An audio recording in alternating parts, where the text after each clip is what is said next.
So dito nga po mga kalingap mga ka-ed, si Viancy napansin pala ito kay Edu kaya ginawa ito. So yan po yung ating pag-uusapan po mamaya mga kalingap mga ka-edsi.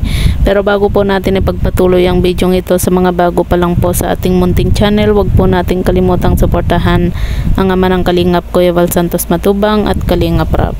At paunawa, panoorin po muna ang full video bago mag-comment para malaman ang nilalaman nito. So dito nga po mga kalingap mga ka-edsi, pag-uusapan lang po natin yung ating naging thumbnail nga po na Viancy napansin pala ito kay Kalingap Edu kaya ginawa ito. So yun po mga kalingap mga ka-edsi, marami po yung nasurpresa nga po dahil nga po sa ginawa ni Viancy na box nga po.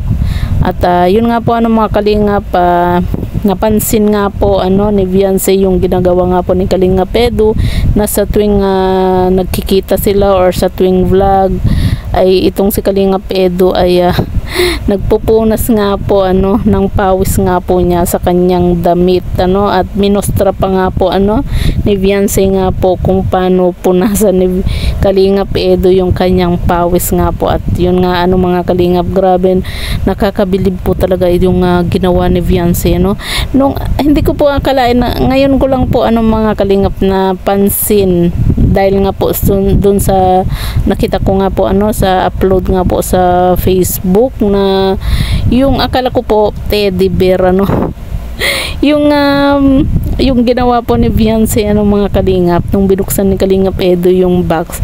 Akala ko po teddy bear yung unang kinuha ni Kalingap Edu nga po yun po pala towel. Sa totoo lang mga kalingap, hindi ko po yun napansin. Ngayon ko lang na nakita po dahil nga po doon sa post nga po sa Facebook, at nakita ko nga po yung ginawa ni Viancy na teddy bear siya pero towel grabe, nakakabilib mga kalingap. Napakagaling po ni Viancy kahanga-hanga po yung kanyang talent nga po mga kalingap.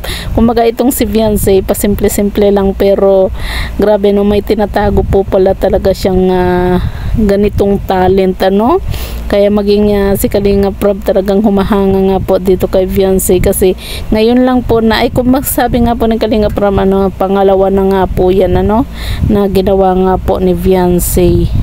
At talagang hindi rin po inaasahan nga po ni Kalingap Edu na yung about sa mansari nga po nila na may regalo nga po itong si Viancy na grabe, nakakahanga po yung mga ginawa ni Viancy, maging dito sa yung parang teddy bear na towel, tapos yung sa bote, tapos yung sa picture nga po grabe, nakakahanga mga kalingap, kasi talagang pinagtiyagaan, talagang kumaga binigyang oras nga po ni Viancy yung paggawa nga po ng na po yan yung sa box nga po, yung nilalaman ng box nakakabilib itong si Viancy mga kalingap.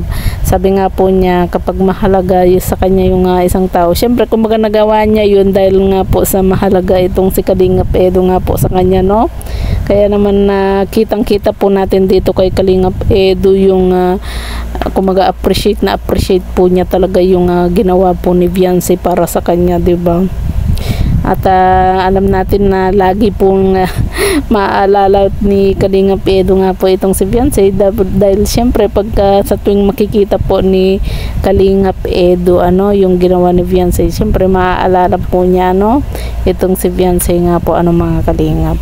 Grabe wala po tayong masabi dito kay Viancy kundi napakagaling po niya. Yung napakasimple lang po niya pero may tinatago po pala siyang talent na ganyan nga po mga kalingap. So yan po mga kalingap mga ka-edsi, po yung masasabi nga po ninyo sa video ito, i-comment nyo lang po sa ibaba at babasahin po natin isa-isa.